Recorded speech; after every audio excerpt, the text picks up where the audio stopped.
Hi welcome back to my channel Veda Likhith YouTube channel. So Varamahalakshmi ಹಬ್ಬದ ಹಾರ್ದಿಕ ಶುಭಾಶಯಗಳು. ಸಕಲ ಐಶ್ವರ್ಯ ಕೊಟ್ಟು ಕಾಪಾಡಲಿ ಆ ತಾಯಿ ಅಂತ ಕೇಳ್ಕೊತೀನಿ. ಫ್ರೆಂಡ್ಸ್, ಇವತ್ತು ನಾರ್ಮಲಾಗಿ ವಿಶೇಷವಾಗಿ ನಾವು ಹಬ್ಬಗಳ ದಿನ ಪ್ರತಿ ಸಲ ಕೂಡ ನೈವೇದ್ಯಗಳನ್ನ ಇಡ್ತಾ ಇರ್ಬೇಕಾದ್ರೆ ಯಾವ್ದಾದ್ರು ಒಂದು ಸ್ವೀಟ್ನ ನಾವು ಮಾಡೇ ಮಾಡ್ತೀವಿ.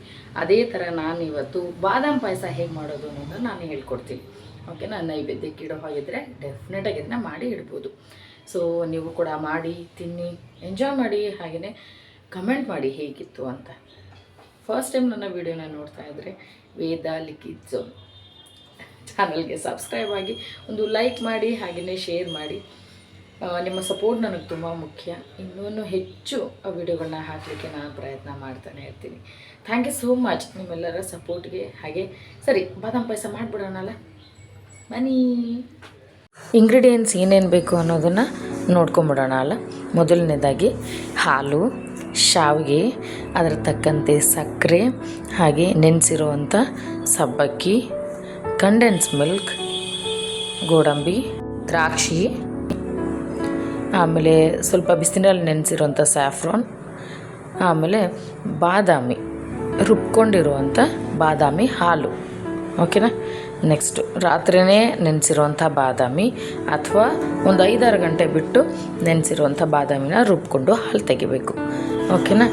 ನೆಕ್ಸ್ಟು ಒಂದು ಪಾತ್ರೆಗೆ ಸ್ವಲ್ಪ ಮಂದ ಇರುವಂಥ ಪಾತ್ರೆನ ತಗೊಳ್ಳಿ.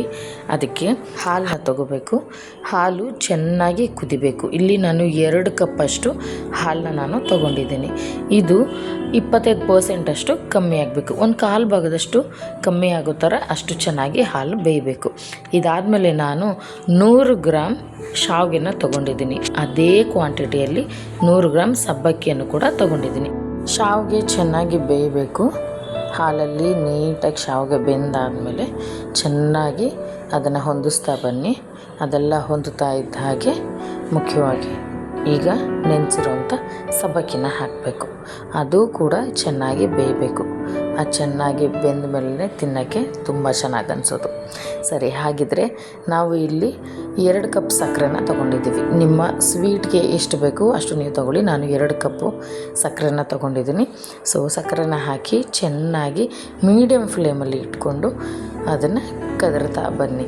ಚೆನ್ನಾಗಿ ಹೊಂದಿಸ್ತಾ ಹೋಗಬೇಕು. ಅದಾದಮೇಲೆ ಒಂದು ಒಳ್ಳೆ ರೀತಿಯಲ್ಲಿ ನಮಗೆ ಪಾಯಸ ರೆಡಿ ಆಗ್ತಾ ಹೋಗುತ್ತೆ. ಇದರಲ್ಲಿ ಮೇಯ್ನ್ ಇಂಗ್ರೀಡಿಯೆಂಟ್ಸ್ ಆಗಿ ನಾವು ಕಂಡೆನ್ಸ್ ಮಿಲ್ಕ್ನ ನಾವು ಬಳಸ್ತೀವಿ.